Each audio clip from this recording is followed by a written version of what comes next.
787. 787 departure frequency 15 will be 1257. 25-7, thanks. The human body is so weird. I saw a girl today in my genetics class, and her arms, holy shit, her arms were like this freaking big. And obviously we're talking about genetics, and I just kept thinking, what kind of weird genetics does this chick have? Someone feed this woman. But she's very nice. She's very nice. All right, welcome back to SciFi And Friends, episode 19. We're almost to that big 20 mark. I never thought it would happen, but we're almost there. What is it? Infinite Productions, produced and sponsored by Infinite Productions, the only producer and or sponsor that we have, because we're just young. We're sitting at a dinner table, ladies and gentlemen. I've taken it over for Mondays and Tuesdays. My wife has approved. Yeehaw! ColtonCyber.com, hit it up. Infinite Productions. There's also Curious Fox. I think her website's undergoing some construction. So that's my wife's graphic design establishment. So if the website's not up, bear with us. But you can always shoot her a Facebook message or email or tweet or something if you want to get a design, logo, t-shirt, website, something like that. So, yes. All right. My guest today is a wild man, a man of many trades and many skills, and just, I think his middle name is Danger. Is that correct? Yeah. All right. Please welcome Youvan.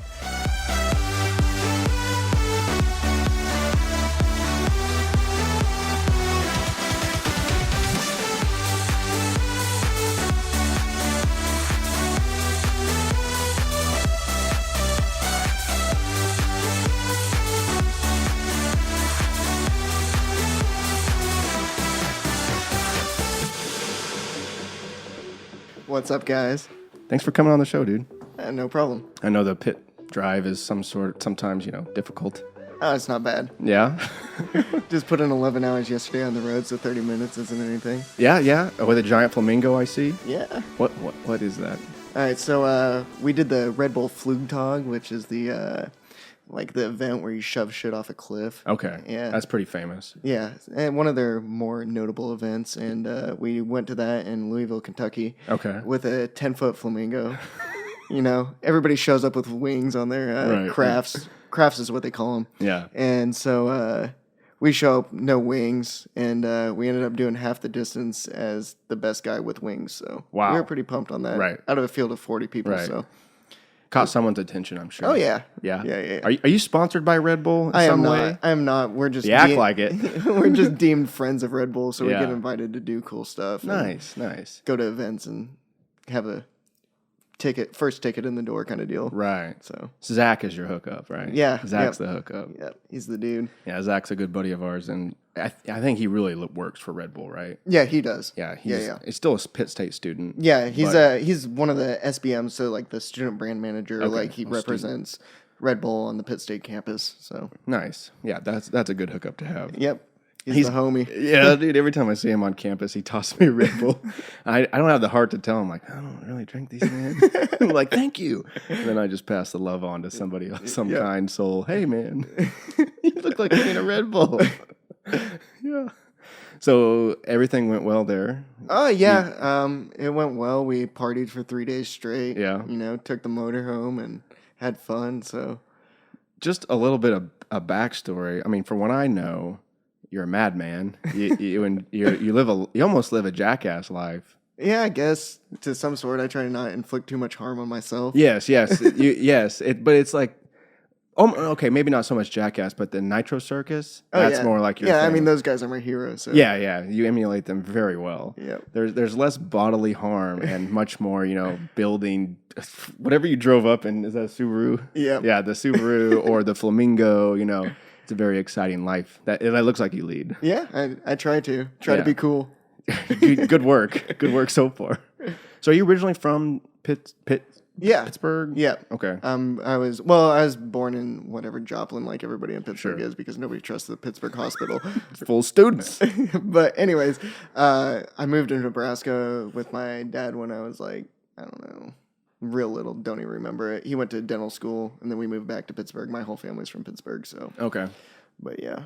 And how old are you? I'm 24. 24. And then I'm guessing you're a senior. Yep. At Pitt. Yep. I've been a senior for like the last 2 years. Join the club. Finally trying to get out though, so hopefully this is my last 2 semesters. Yeah. So- Oh, you could be out in next May? Yep. Nice. Me too. Yep. I'm ready. Oh yeah. So, okay. So Pittsburgh, when did all the craziness start happening? I mean, was that a young age? Is that a Travis Pastrana where you hopped on a motorbike? Well, I grew up on a farm. Okay. My family was pretty affluent. We kind of lost everything, but Oh, no. whatever. So, grew up on a farm with dirt bikes, 4-wheelers, all the cool shit. And when I was like 13, I got into skateboarding pretty heavy. Okay. 14, I had my own skate shop on Broadway. No shit. Full-fledged, full-blown, going real cool. And I don't know, in middle school, having a job, skateboarding to work after, or to the shop after class. Everything was real cool. And then I had like a full-on skate park in our pole barn, like half pipe, 9-foot vert ramp, all kinds of deal.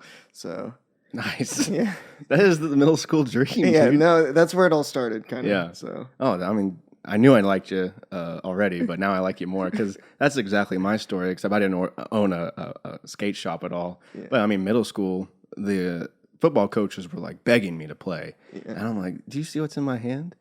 A skateboard. This is what I'm doing, you know." Yeah. And I was a big kid back. I was like Mike Vallely was always kind of my guy. Oh, yeah, he was a yeah. bigger cat, you know. yeah, Well, and Eric Costin and all those guys. yeah. But I got Mike Vallely's autograph in No way. Joplin when he did a demo. So. at the bridge, right? Yeah, it's That still was- hanging on my wall. Oh, yeah, he's awesome. I don't think he skates anymore though. I mean, Still probably make the money from it though. yeah. Well, I always loved his skater fag video where he would just beat the crap out of those guys. First rip the shirt off and Yeah. then, Oh, yeah. Oh man, I almost want to watch it right now. Maybe in a little bit, but yeah. I mean, middle school was me and this skateboard and a boombox with Eminem, and every day after school, because my mom was like either she was doing like para work or she was coaching my brother's soccer practice, and I also grew up on a farm. So we had little amounts of cement to skateboard Yeah. on. Did you have this similar problem? Well, yeah, that's why I had ramps. Yeah, exactly. So I had like one sidewalk and some steps that led up our porch, which I tried to grind many times, but always failed. Yeah. So when I got left at school, like it was just free roam, like entire parking lots full of tiny pimples that would Yeah. end your life, and you know, tons of stairs and all kinds of stuff. And for a long time, that was life, man. Skating was life. Skating is life. But so, what happened to your skate shop? I don't know. I like everything. I kind of go at something real hard for a while and Yeah. lose interest. Right. So mainly, I think it was that I lost interest, but I also got robbed and took a pretty big hit. And then after that, I was just like, I don't really feel like doing this. Right. And and a big factor too was I became truant from school because I was so cool. The thing was, like, I didn't actually skip school. I was just always late. Oh, and so they okay. had this super stupid policy where if you were late 3 times, you got an absence. Oh, And gotcha. it was unexcused. So, whatever. And it was like double punishment. I'd have to do detention for the being late, and then I got put on truancy. I was like, whatever, Kansas. Screw you. I'm an entrepreneur. Yeah. Come down to my shop. Yeah, I'm paying taxes and shit. So, I mean, what you say you're 14 at this Yeah, moment? yeah, So you're yeah. 14, you have this shop. I mean, do you have like a building or like Oh, yeah. There Like was a how full-on- did you do that as 14? I mean, my dad helped me out a Okay. little bit, but, Okay. like, still wanted to. I don't know. I had the drive to do it. And Yeah, obviously. I mean, like, I painted the wall. Like, we got this shitty building. I painted all the walls, ordered all the product. Like, so. CCS? No. I think back then it was South Shore Distributing. Okay. So. Just decks and Yeah.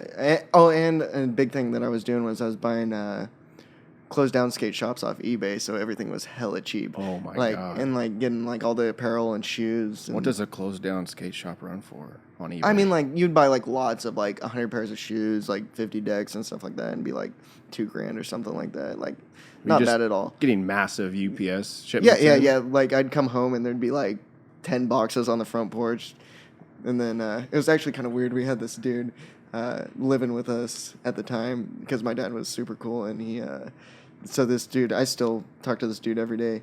He lived in our basement, but he would give me rides to the skate shop because I wasn't old enough to drive or Right. anything. So he'd load up the car, bring up all the boxes, all that kind of shit. So, Oh, that's dope. yep. I mean, did you make a good profit? Oh until you yeah, got robbed? I paid my dad back all the money he ever put into it, and Nice. then I made a little money off of it and had fun with all my friends. So Yeah, and you're probably rolling deep with brand new decks and oh brand new yeah, shoes. yeah, new shit on the daily. Man, it seemed like Ian it's like- looking so good lately. He's always wearing new stuff. He's got tags Yeah. on it and everything. yeah, sell it later.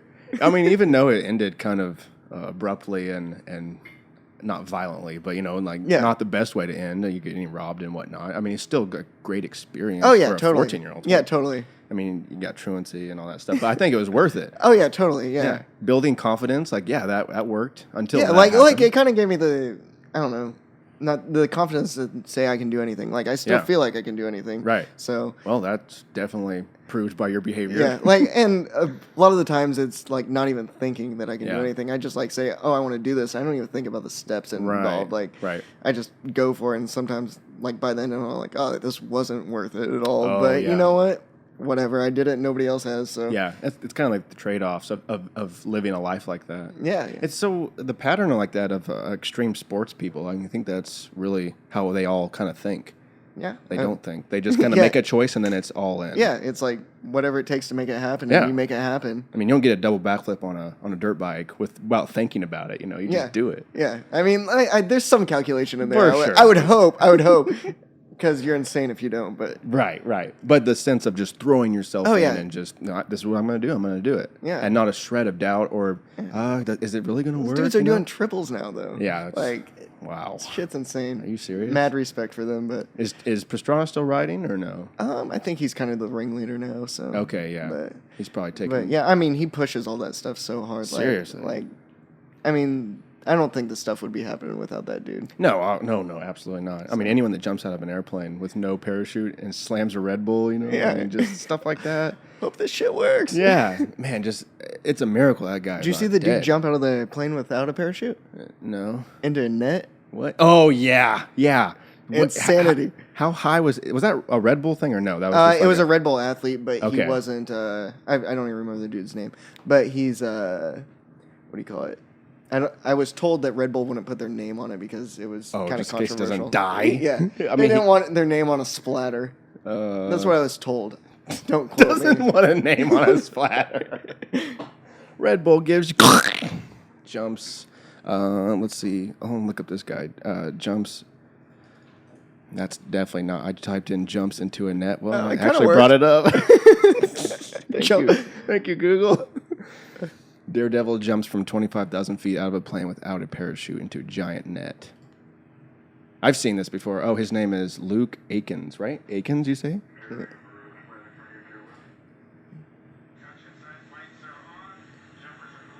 Four dudes in a plane. I'm Yeah. guessing he's the one in the green. Yep. Looks like he's sponsored by Stride Gum or something. Oh, yeah, that's right. 25,000 feet. I mean, that's cruising. Dude, Oh, my gosh. insane. Ugh. So, did three guys? I think three guys jump with him, and he's in a green suit and Yeah, has no. I was told that like at the Flugtag, the guys to open the show, they jump to the flight platform, like they skydive in. I was told two of those dudes were on this jump. Oh, wow. Like as the spotters. So Right. that's kind of cool. Everyone's just cameraed up and everything. Where the heck are they? They look like they're in the desert. Yeah, like Utah or something. Yeah. You can see the curve of the earth. They're so freaking high. So he's at, what is he at, 13 or 17,000 feet. Have you ever been skydiving? No. I want to go so Yeah, bad. I heard Kansas City's got some good stuff. Yeah, they got that new indoor place too. Indoor skydiving. Yeah, so Really? you just float above a fan, I guess. Yeah. Oh. I mean, I'll start there, I guess. I don't really like want to. I mean, 25,000 feet. I don't know what the average is for like the first time jumper. Yeah, I think like 12,000. Oh, that works for me. I could handle that maybe. I don't think there's any difference though. Like you're just still jumping. Right. Dude, I had a guy on the other day, Julian Hudson, and he's a part of the 82nd Airborne in the Army. Okay. And he was like a jumper. Yeah. And he's done 36 or 39 confirmed jumps with one halo jump. And he was telling me like about the training and how people die in training. And in fact, one of the cats that he was working with, this is a lot more laid back. All right, I mean, this is where it gets real. oh yeah. when these dudes pop their parachute and then he's just floating with nobody by his side. Right. Oh my God. Right now, someone can grab him, but Oh, nope. Peace, dude. it's all up to you. Luke is on his own. Oh my gosh. What's he thinking right here? I hope I hit that net. That's the net. That's the freaking net. The green thing. Yeah. Well, I think that's where he's aiming for. Yeah, yeah. But I think they said it's only 100 by 100. Like, I'm not good at math, but I'd want a bigger landing. Oh, he turned his back. Oh, that was dope. Insane. Dude, so good. He went to his back probably, a second before he hit? Yeah, I mean, like, not much. That was interesting. People are freaking out. What would have happened if he would have missed? I mean, What's he thinking there? there was an audience to watch him die. Ugh. But, yeah, insane. Or if he would have just blown through the net. Oh, yeah. Turned him into French fries. Well, it looks like there's a second net, Yeah, perhaps? yeah. Oh, there's a second net. Yeah, well, I wonder what that net's made out of, man. That net needs to be sponsored. They need to be using this for some marketing.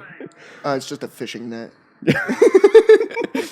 We just Wait, got off what? a fishing What? boat. I thought this was freaking DARPA. DARPA gave me this net. Yeah, that's dope. Yeah, his name. If you want to watch the video, his name is Luke Akins, and just Google "man jumps in the net" and it comes right up. That's crazy. Yeah, I don't know. I mean, skydiving would be an experience, like a controlled situation. I got some dude on my back, and he's got a parachute and an extra parachute and like a fail-safe parachute, you know. But something like that, or like a halo jump or something. No, I don't think so. Yeah.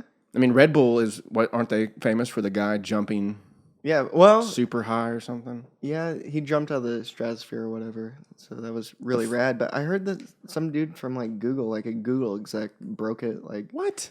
a year later with like no like media. Google exec skydive? Break skydiving. Free fall. Yep, you got it. Oh my God, 890 foot jump.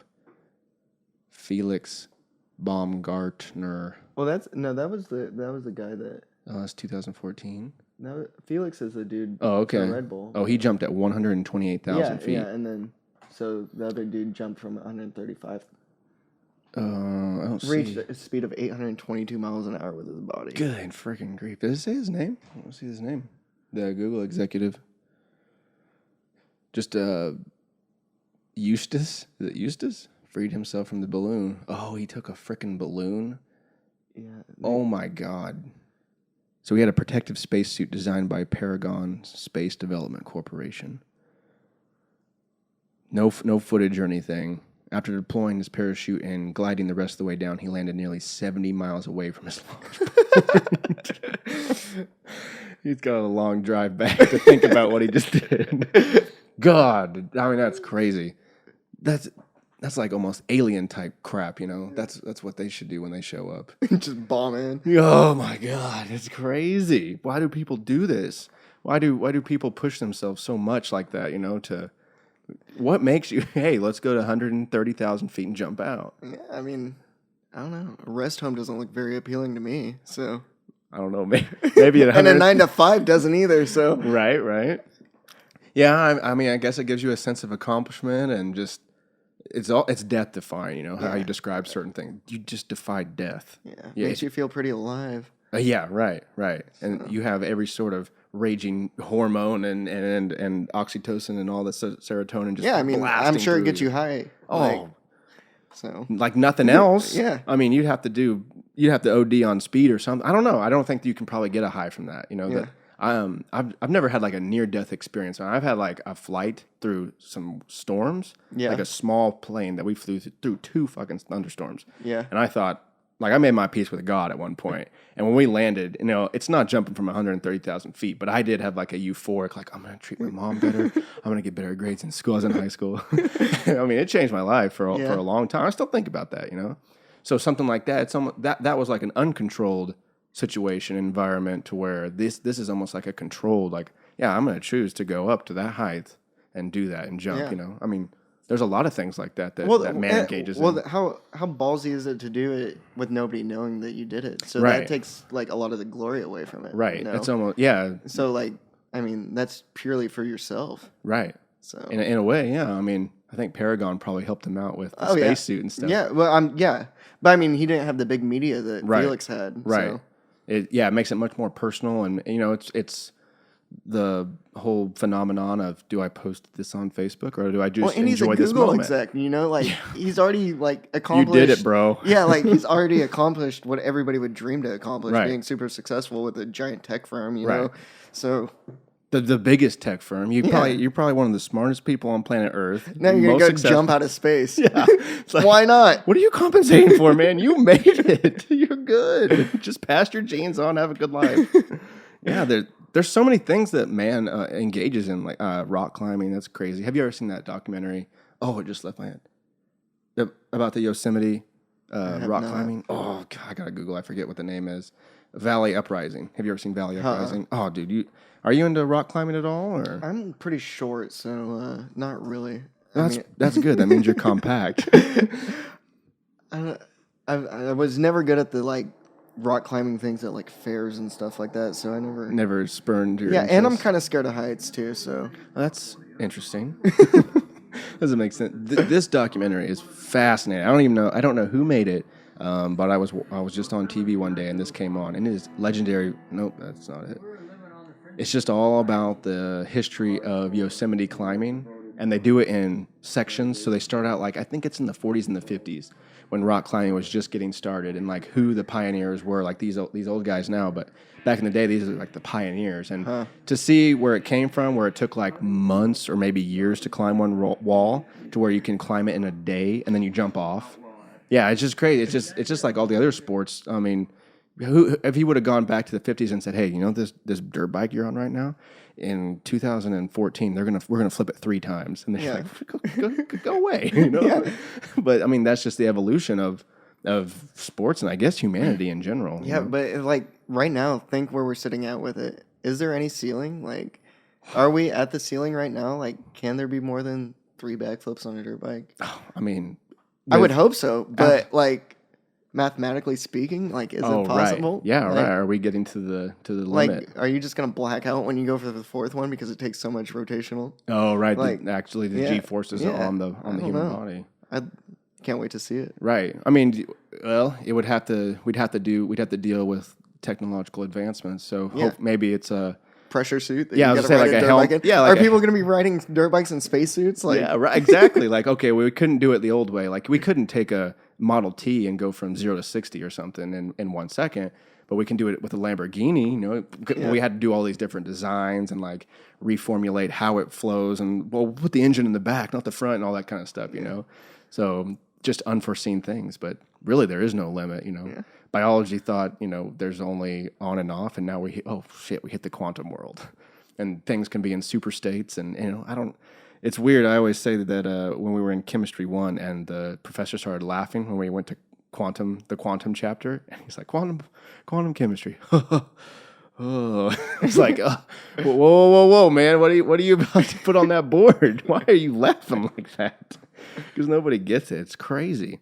And the same with just the advancement with humanity and the advancement of man, in the sense of pushing it as far as you possibly can go. I mean, that's really the story of evolution and the story of man. That's why we are here. It's because one of us went to that bear cave and kicked his ass, 50 of us did, and they all died, but 51 got him, and then we prospered and we went on, Yeah.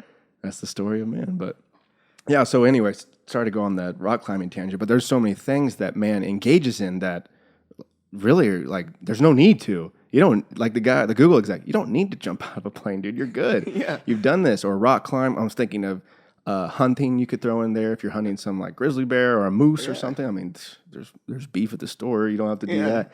So there's so many. Why do you think that humans do that? I'm not. When I say man, I'm including all genders and whatnot. But I don't know. Well, I don't know. It's like competition. Like it's like a really loose competition in extreme sports. Like ball sports, like you got another team you're gonna beat. You know, you got to beat everybody in the world that can possibly do this thing in extreme sports. I guess I don't know. Right. So like, It's like more. You got to set the bar higher than you think anybody can reach. Right. It's like an individual challenge more than like a team challenge. Yeah. So. It's more like on you. So like as hard as you push it, that's nothing's gonna hold you back unless it's but you. I guess that's in everything though. Like if you think about it, like so. Yeah, I guess the team sports are more. They are. It's like I don't think it was John Wooden. Who's the L.A. Lakers coach? The L.A. Lakers coach. I don't know. I don't know anything about balls. I can't. I can't think of his name. He's awesome. But he had like the whole saying behind the wolf is the pack and the pack is the wolf. I think that was a poem. I think it was called Law of the Jungle. I can't remember who. Rudyard Kipling.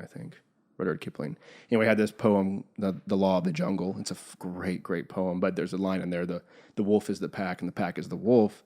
So in the sense of the ball games or the ball sports or the team sports, like you have to focus on your individual self, which focuses on the team and then back at you. So it's like a double dichotomous thing. And then I guess theoretically you could put extreme sports as a team sport.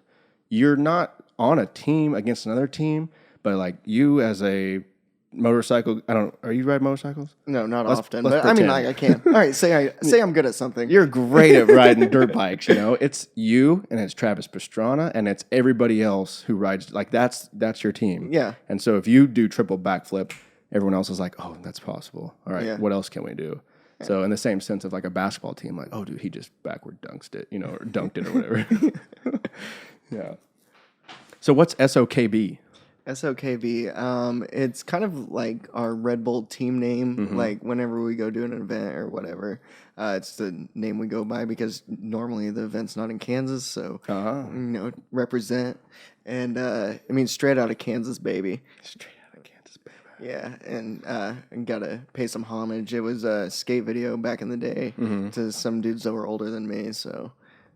Kind of just swagger jacked their name, and it's worked out pretty well. From guys from the area. Yeah. Made a skate Yeah, video. they were a couple years older than I was, Nice. and they made a skate video in high school, and then kind of all died out. But I was the first person to hashtag it on Instagram. There so. you go. It's all yours. It's mine. The patent has been signed.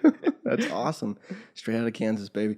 My cousin had a band. I think it was Kansas Backwards, so Sanscast, and the first album was called Get the Hell Out of Kansas. So it's a common theme. We kind of like every time somebody asks us what SOKB means, we're like, what do you think it means? And somebody's like, stay out of Kansas, bitch. And I was like, hell yeah, stay out of Kansas, bitch. It's ours. That's what she should call it. That's what she should Come change here, it we'll to. fight you. Just get a T-shirt, stay out of Kansas, and then on the back across your shoulders, bitch. So do you register for these sorts of things? Like you have to go through like an application process, but like we got in our first one and we killed it on our first one, and so they kind of like don't really care what we do now as long as we're involved and we want to be involved, and so like we can submit just like the shittiest drawing now, and they'll just be like, yeah, come on, you're in. Right, they know you're good for it. Yeah, you're not like doing crazy stuff with hookers and drugs and. I mean, we might be, but allegedly, but I mean, but you can handle it. You know, Yeah. Other people might not be able to handle it. Yeah, exactly. Yeah, we have fun when we go. Like, we usually stay in like my RV. I have a motorhome that we travel in, and this time we got like 2 hotel rooms and just balled out. What So- did you throw on that guy? I saw something. Oh, it was just a bucket of water. I thought it was. They piss. woke me. No, they woke me up. They woke me up at like I don't know. They were all drinking all night. Like I don't drink or do anything. I'm straight edge. So I went home from the bar at like I don't know, like 1, and they were open till 4. I was like, oh sweet, I'll get to sleep a little bit before they come back. And they all came back and were just shitting on me, waking me up, just being super fucking annoying. Right. And then for some reason they all woke up at like 8 a.m. And I was like, Drunks. okay, whatever. I'm up with you guys. And then I don't remember really. Somebody threw water on me or something. I had a water bottle and somebody was talking shit, so I sprayed it in their face. Right. And then I just started dumping water on everybody. There you The go. funniest thing was that dude that I splashed the water on, he helped me fill up that bucket, and then I ran into the other room. And my buddy Gabe's like, get someone, I'm gonna Snapchat it, and I was like, all right, Wes is coming through the door. And Right. there was like a mirror set up perfect. I saw him coming and everything Nice, and just nice. douched him with it. So. Nice. Yeah, I was just like rolling through your Facebook, just find things to talk about and like question you about. And I was like, what? Oh my God, what Yeah. is that? No, it was just water, but Nice. it yeah. wasn't even cold water. It was mildly warm, so. Well, at least you got him. You got him good. I mean, Yeah, he yeah. was freaking soaked. He just stood there in the doorway. If you look closely, he's got like a bottle of Jim Beam in his hand. If we would have put the time signature, it was like 9 o'clock in the morning. So That's hilarious. he needed a shower. He was dirty. The life. Yeah. Here you go. I'll give you. Yeah, if you want to see the video, just go to his Facebook page and scroll down about twice, and it's right there. You can see the giant flamingo. I'm guessing it got destroyed. Oh yeah. Yeah. Well, that's actually the only event we've ever done where they said we couldn't have it back. Really? Yeah, they just throw them on a barge and take them to the dumpster. So Why would they do such a thing? I don't. Probably just a pain in the ass giving everybody back a bunch of broken parts. Oh, right. Yeah. People could like scam parts. Like, Yeah, I guess I don't know. this piece of metal looks nice. Yeah, well, I don't know. All the other ones, like, you had the option where you, like, yeah, toss it or take it back. So we always took them back and robbed the wheels off of them. Like, the wheels on Right. that thing were off our first soapbox car. So I don't know if we do another one, we've got to find wheels. Right. I was just saying the engineering mindset. You look at something and like, how can I use that? Oh, yeah. And, like, those wheels, like, we had so much time in them. We started out with, like, composite mags off a bicycle, machined out the hubs, put in, like, 1-inch bearings. Like, they were legit. So it was kind of sad losing them. But Yeah, for sure. whatever. We're going to make them better next time. Nice. Yeah, I've never had the mindset for engineering. Like, it just bypassed me in middle and elementary or whatever. I don't know what happened. You just have like an innate pull for that sort of thing. I guess. That's I how don't your know. mind works. Probably shout out to Legos for There you making me go. want to build shit. Lincoln No, I Logs. like building the skate park. Like I built all those first ramps myself. Like all my friends were out skating. I was like, no, I'm building a half pipe tonight, dude. Right. Like so, like I kind of just wanted something, so I had to make it. Did your dad have like a buttload of tools? Like just. I mean, there were enough tools laying around the farm to like. I mean, Get you only- started. Yeah. So anything I wanted, I could pretty much get. So. Yeah. Some of the like best indie filmmakers that I know, like they kind of start in the art department where they, are building a set or they design a costume or something, Yeah. and then they're like, well, this writer or director is not that good, that I'm working for. I have a really good idea and I can actually make it happen. Yeah. I know a guy named Kevin, and I've done a couple of his like movies, quote air quotes. They are movies, but student type things, and they're all like kind of sci-fi space type things, and they're amazing because he designs, like he does all the foam for like armor for shoulder pads and whatnot, or he'll design like a way kick-ass space gun or something. Just amazing things that you can't get on eBay. You have to literally design them and create them yourself. Yeah. I mean, they're great. The way that he puts it all together is just Oh fascinating. yeah. I mean, it's all about going to Home Depot 10 times in a day, covered in paint. Yeah. like until it happens. Right. So, What else do I need, and how else can I make this better? yeah. Are you into 3D printing at all? My uncle bought one like a few months ago, and Okay. I didn't really get into it. Like Yeah. I've just recently learned how to like 3D model, and I'll Right. use that super loose. Like I'm not good at it, and but we do have like some plasma cutters at the shop I work at. Nice. And so I've been learning how to like draw my parts and stuff like that. Do you have like an opinion on 3D printing? Like the future, is that going to change the game if you can have any sort of tool or custom part that you need? I mean, yeah, at any of moment? course. But I mean, I don't know. Right now, it's just so slow. I don't think it's very usable. Right. But I guess if you got all night to wait for a part, like, Is that how long it takes? Like, oh, a dude, I day? printed something tiny and it took like 4 hours. What was the composite? What was the material? I'll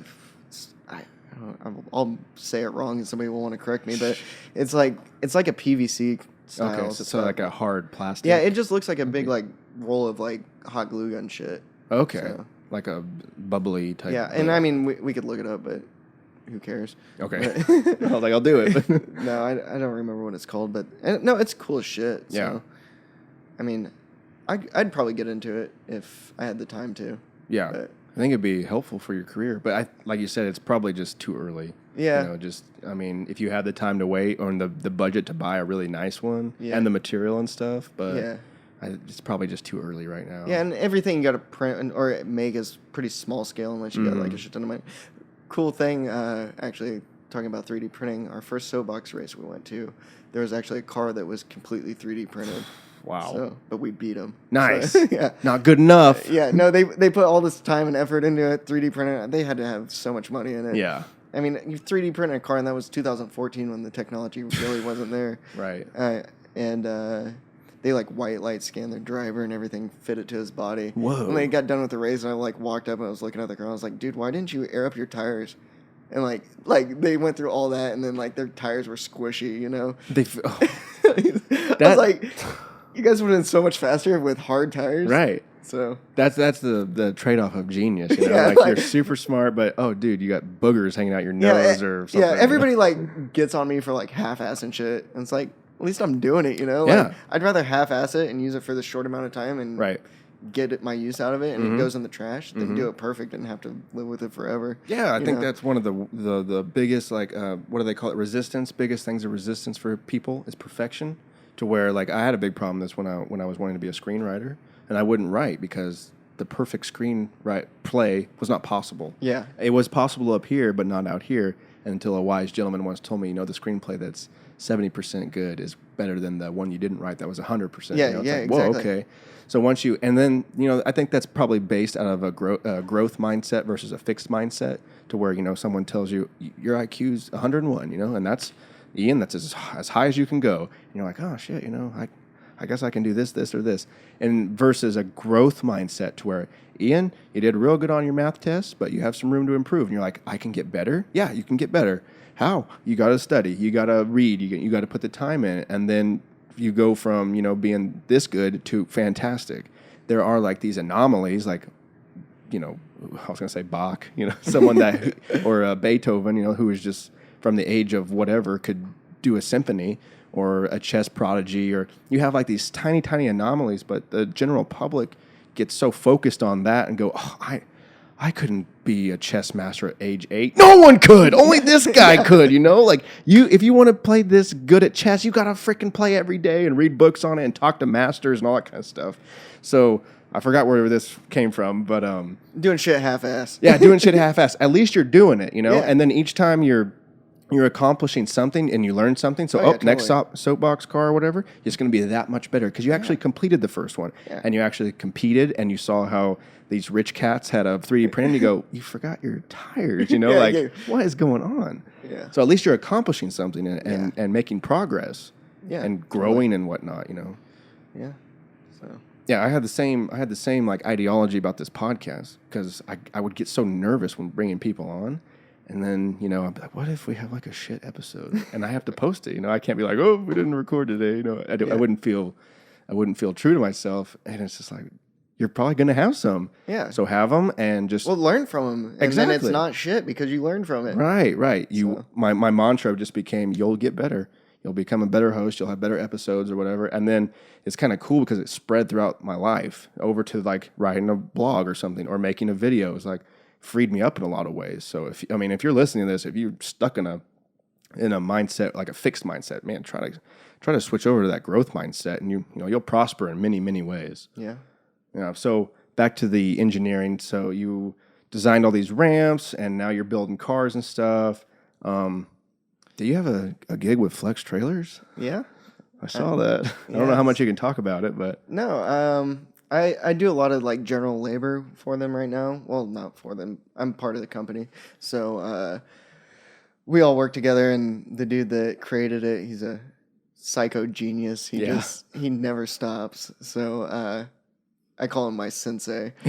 But I bring some stuff to the table that they don't have, and they definitely have a lot of things that I don't have. So it's fun, and we all work really good together. Yeah. Like I'm staking claim to innovation engineer, but I have a minor in innovation engineering. So Really? maybe There's a minor called innovation engineering. Yeah. That's fascinating. So What is it like? it's just basically like honing creative thinking. Oh, so, that like, is and awesome. Problem solving. Yeah. So Let's do one. What's an exercise that you might do to creatively think?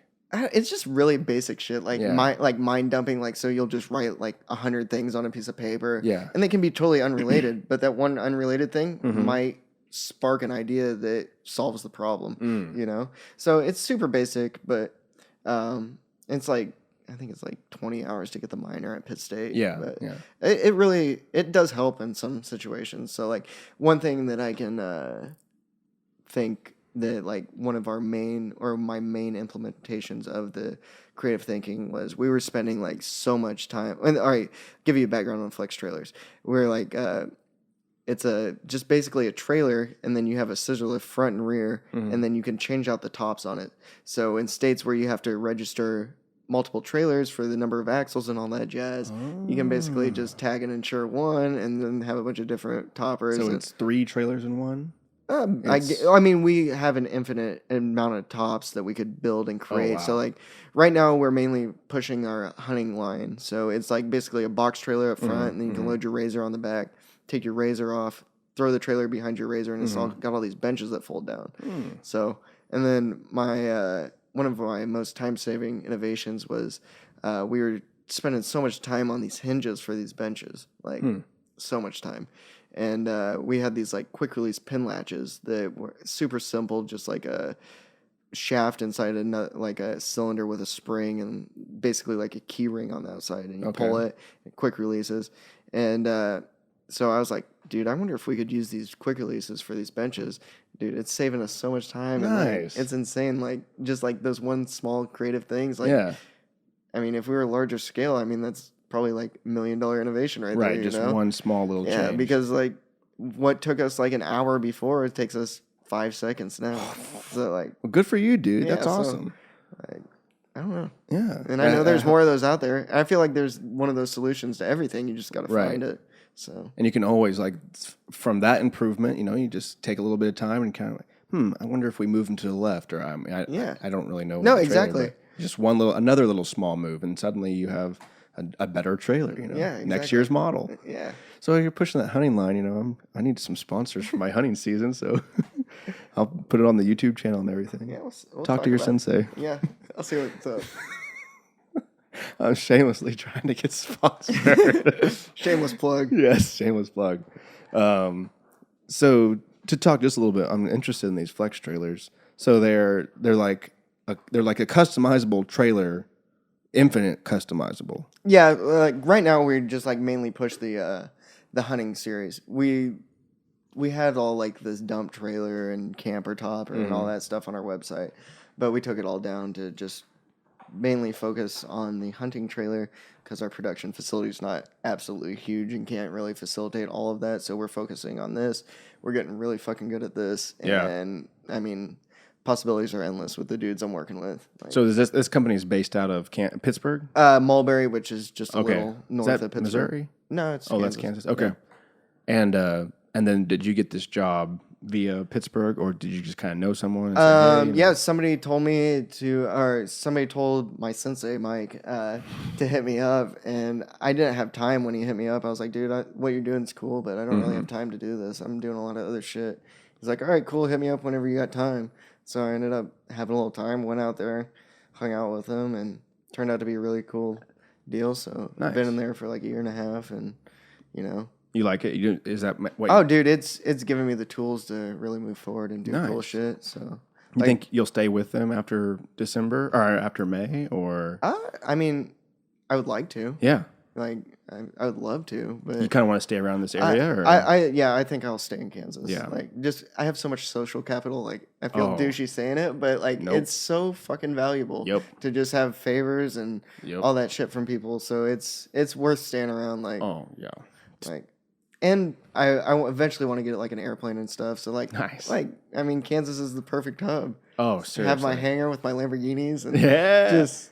Dude, people don't look at it like that. I didn't look at it like that when I moved to LA. That's like the number one thing that hit me. Besides the cost of living, was like my social network went down to 1. It was just incredible. And then you come back and like my dad's a farmer, so he has like all this land, and so okay, there's land to shoot on and play around on, and do like projects like hydroponics and whatever else I'm into. And then like you said, just the connections that you have for little favors. Just hey, I know a guy that knows a guy, and this. And not even favors, just people are so cool. They're Yes. down to help you out. Like, Right. I've never done something for somebody, but they're down to fix my tires for free, do Right. whatever. Right. And it's perfect. Just cool people. Yeah. And then also the amount that it takes to live here is incredibly awesome. you Yeah, know? no, yeah. I rent this place and there's 4 acres out there and it's less than what I paid for in California for a 1-bedroom, you know. Yeah, no, I have 4 roommates, and I think my portion of rent's like $250 Yeah. a month. It's like, Nothing. Yeah. So you have all this expendable cash, a lot more time on your hands, and oh yeah, I mean, it's a great place to live. Yeah. But stay the fuck out of Kansas. It's our place. Yeah. I don't know. Come visit. We could use some visitations. So, do you know who did this video? I was just curious. Royland did it. I was going to say, it's very nicely shot. I knew it was a drone shot, but I was curious who did it. Yeah, we don't have money for a Cineflex. That was all good. I was like, hey, do you need any video shot? And then I saw that, like, oh, Royland beat me.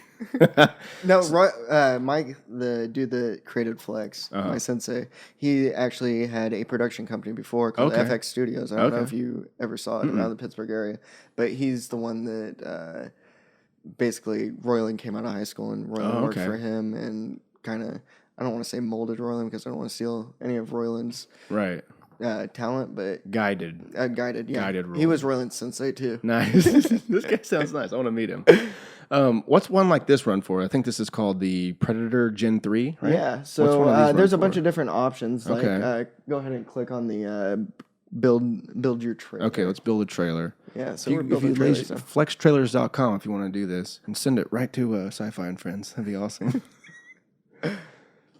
While that loads. Yeah. Okay, so I so see. there's a couple different options. So I'm gonna look like a douche if it doesn't load. Oh, no, I'm gonna look like a douche. Your internet's shit.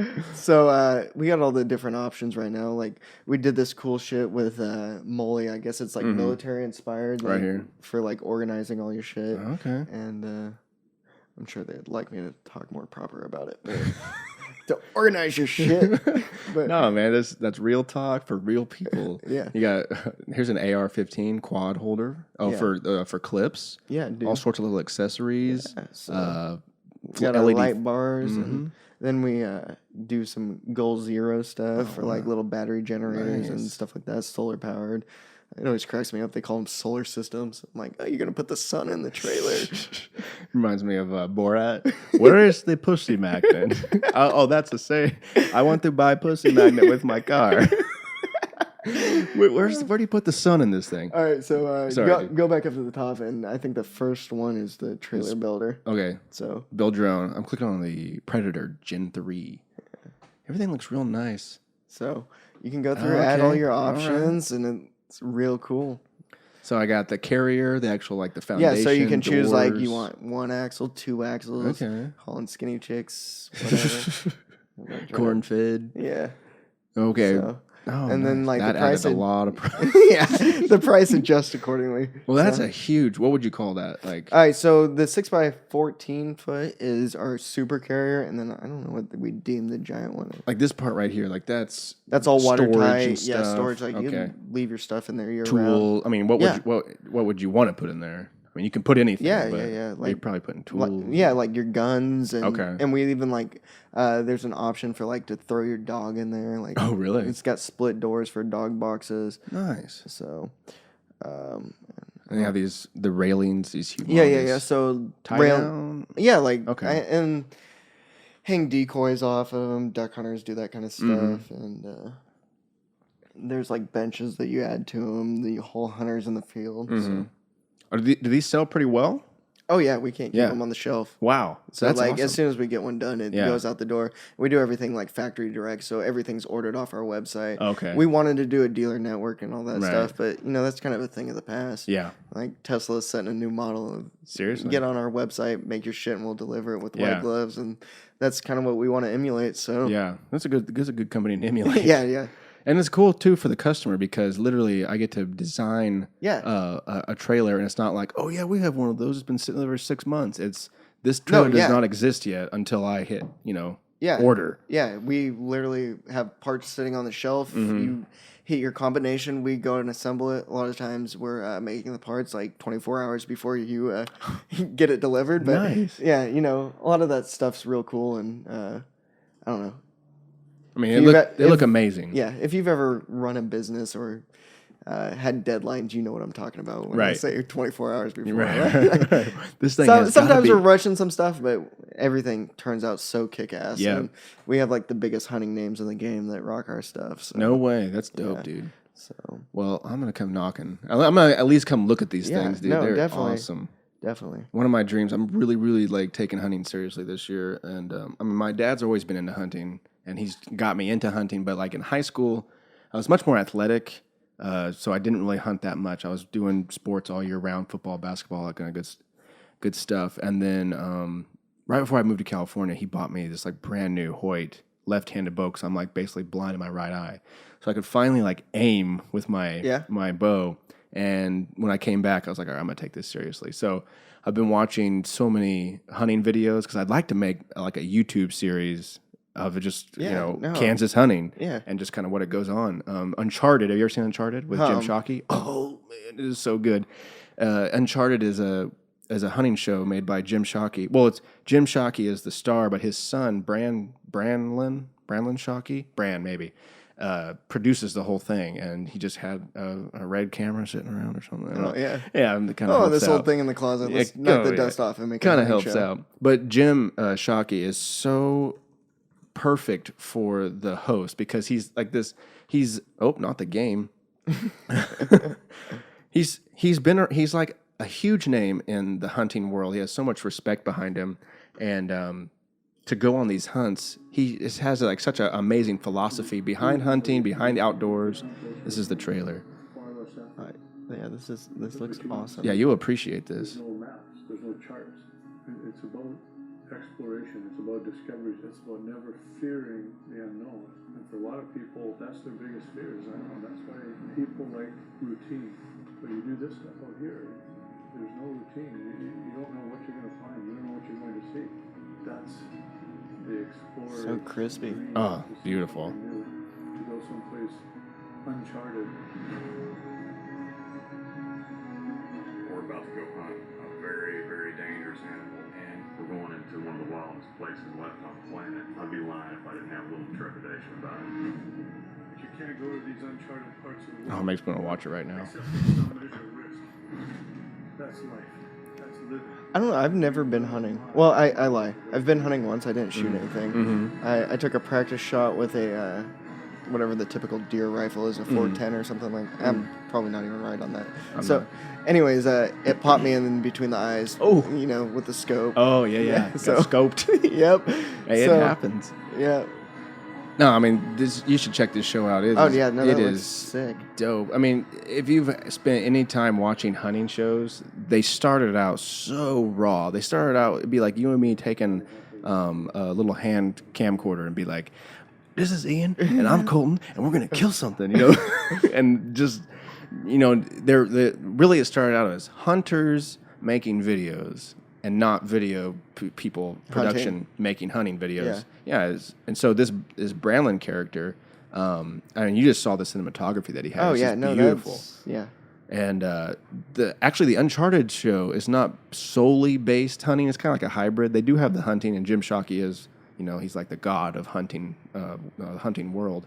But I don't know if you heard him say like the basis of the ideology behind Uncharted, the show, and just the word Uncharted is like push yourself as far as you can go and get out of your comfort zone. So they go all over the world. There's an episode where they go to like this Middle Eastern country to where they have threat of terrorists. They're trying to hunt like these ibex in the mountains, but they have to go through border crossings, and there's armed guards with AKs, and I mean it's just really intense.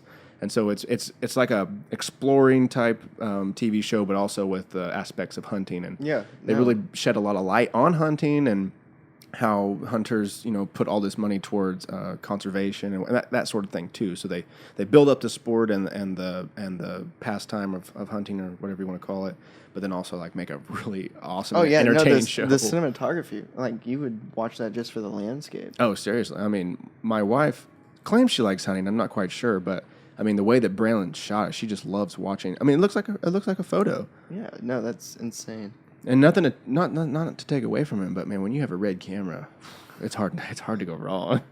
My buddy's got a Red Dragon, and man, anything he points at, it's just like, oh, so good. Such a big sensor on that camera. Yeah, dude. Anyway, so the flex trailers, I'm sure that they're going to be in some hunting shows this year. Yeah, we've been on a couple in the past, and Mike somehow positioned us really well, and we've got some of the biggest names in the game coming, or that use our trailers on the daily. Yeah. So, like, I don't remember the dude's name, but, like, we stayed at this big-ass lodge on the way back from a trade show. Like, Nice. just, hey, the key's under this, blah, blah, blah, go through the door, and, Yeah. like, just get to kick it in their big-ass personal lodge. And then, Dude, that's like, awesome. yeah, so it's pretty rad. That is cool. I think that's kind of like the way that things are going is like customizable in the sense of you can get the absolute best products that are meant for you. Like you were talking about how the one team that 3D printed their car, they scanned their driver. Like I could see Ford or Tesla or something doing that to where, hey, what kind of car do you want? And then we'll come in and get yourself scanned so it fits you. It's like tailored. You know? That's the way the world is going. Oh, yeah. I mean, it's got to. Yeah. Well, it started out as, this shirt is a large, and all these shirts are large, and hopefully it fits you. It might fit you a little tight or a little loose, but it's large, and that's what you wear. Now it's tailored to where, your arm is, 48 inches. I don't know much about tailoring, but the sense of, even like in the biological aspect, you're getting designer drugs to where Ian comes in, we take his genetic report, and we go, don't give him the 10 milligram, give him the 20. He'll handle it much better. But if you give Colton the 20, he's going to die. Yeah. It's across the board as far as products, medicine, and, fun things. It's all becoming customizable. And that's just because with technological advancements of 3D printing and the computing power that we have is just unbelievable. Yeah, you were talking about your whatever Fitbit or whatever tracking your sleep. Yeah. So I had this, I don't know, it's probably crazy talk, but maybe somebody's already doing it, and hopefully they are. But so I was thinking, like, how like you got like the CMYK of like printing, like you can like your printer's got 4 colors and it can print anything. Okay. So what if we found like the CMYK of like drugs, and it might be out there. I'm not. I don't have any biology background, but find the CMYK of drugs, and you throw an IV in your arm whenever you go to sleep or got a port or something, and you set your alarm clock to wake you up and just give you like the purest sleep. Could you imagine would be that awesome. Shit? You just like for whatever time you want, 7 hours straight. That would be 100% pure sleep. It would be nice to have just like a room of your house that is 3D printer, and it has like like building, like it has wood and like the PVC that you were talking about, but it also has like biological aspects to where like I need some ibuprofen, and just like prints out like a perfect dose or something where like you said, the Fitbit is reading me, and it's like, your headache is like 80% painful. Like, oh my God, it's really hurting me. Print this guy out something that will diagnose or just that straight inject it. Straight inject it. Like don't even have to think about it. Just read you and make you a perfect human. Well, that would be that is a great question or a great concept. Pushing ourselves to become a perfect human being. I think they're working on like a headset to where like it shocks your brain into putting you to sleep. Because all your brain is run off electricity. Yeah. Actually, all of it is really. And if you could change those brain waves, like to delta sleep, your deep sleep, and you could just initiate that to where, all right, I'm out, conk, because it just starts shooting your brain with brain waves. That would be something cool. I don't want to do any needles, but if I had to. Like an ointment or something. Maybe it just secretes like an ointment on your wrist and you absorb it. Do you not sleep well? No, I sleep awesome. Oh, okay. I just think it'd be awesome. Those situations where you're about to like go on a road trip and like, I really need to take a nap. Seriously. But I can't sleep because I'm so anxious. Flights for me, dude. If I could just get on the flight and be like, go through put your seatbelt on and be like, all right, I'm out, like wake me up when I'm in Hong Kong. Yeah, exactly. And then you're rested, like you're sleeping in the shitty times where nothing's going on, and just hyped when the good times, not like halfway through the day like, oh, there's so much cool shit going on, but I'm half asleep because I've been awake for 48 hours. Yes, I'm totally down. I want to control the sleep. If we can control the sleep, we are doing good. Flights with terrible long flights, even if they're like an hour, I'd just like be KO'd. But also, like I was thinking at the end I took a summer class, and when I got to the end of it, I was just blitzed, just burnt out. And what I wanted to do was cryo sleep for like a week, like, can you just knock me out, put me in a chamber, and a week later, just wake me up, like a little IV for nutrients to keep me going, but just put me in the deepest restful sleep so I can actually Yeah, just put me in a coma for a while. exactly. Just take care of me for 1 week, and then we'll get back to life. It's right around the corner. It has to be. It's 2016. Come on, figure out the sleep. Yeah, dude, I totally agree with that. Or if there was any effective way not to sleep, like there wasn't like methamphetamine or something. Mm-hmm. So like a healthy way. Yeah. Man, that would be crazy because sometimes I get to the end of the day, I'm like, I've got to process this. I guess too much. Maybe if we just meditate, maybe that's it. We take some sort of like pill that makes us not sleep, but the only catch is like you just got to meditate. Like an hour of meditation, you just put your whole life in order and then go whatever you want to do. I'm down. I mean, that's the whole dream is to stay up all night and learn a language or read a book or something. Yeah. How much time are we wasting? Exactly. People are trying to lucid dream and figure things out in their dreams. Guilty. Trying to lucid dream. That's cool, dude. I'm happy for you. And I'll definitely be following Flex trailers and seeing what happens. Yeah. I can't afford one, but I'd like to touch one. Yeah, no. Or see one in action. Yeah. Maybe Royal and I can shoot a video. Maybe you and Royland can shoot a video and take one out in the field and just use it like it's yours. Nice. I could be down for that. My dad might want. Who knows? So, you have any Red Bull events coming your way? Not at the moment. Nice. We usually go to Red Bull Rampage. That's kind of like our reward for going and getting involved with the other events. That you're kind of like, hey, come out to Rampage and have fun. Nice. And we hike the bikes, which doesn't sound like fun to most people, but I don't know if you've ever seen Red Bull Rampage, but it is the most insane shit. Like, Is it just everyone that does? It's like the Super Bowl of downhill mountain biking. Oh, wow. And Where's it happen? It's in Virgin, Utah. That's like an hour-long video. You might want to go to some like highlights or some shit. You don't want to watch this? I'm just kidding. But From start to finish, you want to try that one? I just watched the Rex. That's what everybody loves. I'm down for that. Did you see? I'm just gonna type in Rex. Yeah, So you're a mountain biker? I love mountain biking, but I grew up skateboarding, so I'm not that good at riding a bike. But I wish I would have grown up riding a bike. I feel like I would have been much better. I had at like it. a beef with BMXers. Like it was either you had a board. I mean, or that's you the way. die. That's the way it was back in the day. But Right. I don't know. I just got so much love for a mountain bike. Mountain biking is different, man. I mean, they're like billy goats. Oh, dude. Like this is 2012. So Were you doing this? Throw me the keyboard and Were you mouse. doing this in 2012? No, I went the last 2 years. Okay. So Take over. Oh shit! This guy's yeah. about to probably Yeah. break bones. Yeah, it's insane. So like, what is this? You say that Richard Branson had a bike crash? I did. What is that Was he about? on a road bike though? Oh, okay. I was picturing I think he was on mountain a bike. road bike. Oh, okay. Because I the way he was fucked up, I thought he was on a mountain bike. That's what I thought. His face was His toasted. face looked horrible. But how bad is that ass is that he's a rebel billionaire? Just Oh yeah. and he's dude. got Sir in front of his name. The only You know? that's a plus. The only other billionaire or millionaire that I like more is Dan Bilzerian. Oh yeah. He is my true hero. Yeah, he's a G. Get him on the show. I'll come back. Oh, I've Is that what it's going to take? Yeah, Ian, I'll Dan on the definitely show. come back no matter what. But if Dan Bilzerian's in the yard and we can just like blow up one of my Subarus or something. Have you seen his videos of him shooting the drones Oh yeah, with yeah. machine guns? Yeah, you follow him on Snapchat? Yes. Okay, yes. so the other day when they were shooting beers out of whatever that thing was, I didn't see it. I said they were shooting beers, like 12-ounce cans of Bud Light or whatever, out of like this T-shirt cannon, shooting them at deer. Oh, Dude, they were getting insanely close. It was awesome. Oh my god. All right, so there's this kid, Nikolai Rogactin. Mm. He's such a G. Anyways, he's like 18, Mm-hmm. and I can't spell his name, so don't judge me on spelling his name when If you're you watching wouldn't have told me, I never would have known. I'd be like, oh, that's how you spell Nikolai Radacklin. All right, so I'm probably not gonna find the correct video right off the bat, but we watched him fall down this cliff, and Rampage is the first place I've ever thought I've seen people die.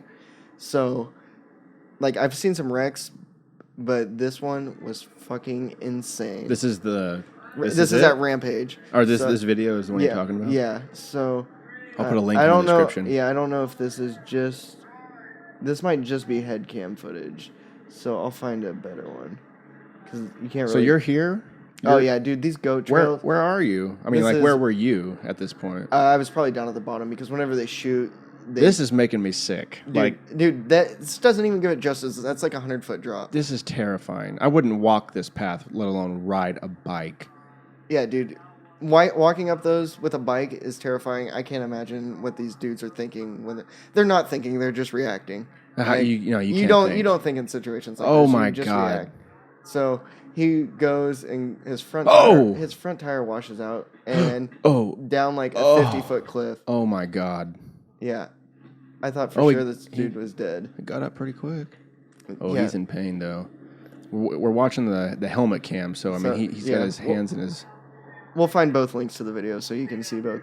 But Did he fall down again? No, he took his helmet off. Like dude, his head fell off. But I don't want to give it up. But so he just broke his nose is all he did. Oh my God. And like the interview with him is insane. But he broke his nose, and right after this fall is a 70-foot canyon gap. It's like 80 foot to the bottom of the canyon. Like absolutely insane. If you fuck up, you're dead over it. But I mean, you'd think he was dead off this. But he puts his helmet back on after this fall and just hucks it over this thing. He just keeps riding? He finishes his run after this. Okay, So I'll that's find the alternative footage. This guy's a Banff.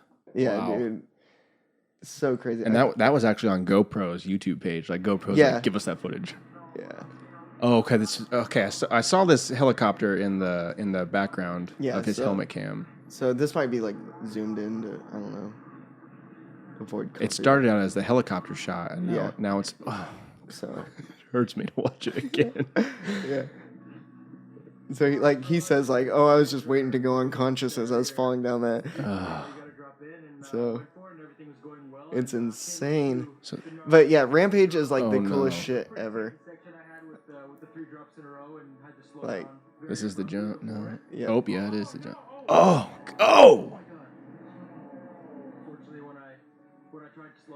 This part is not so bad.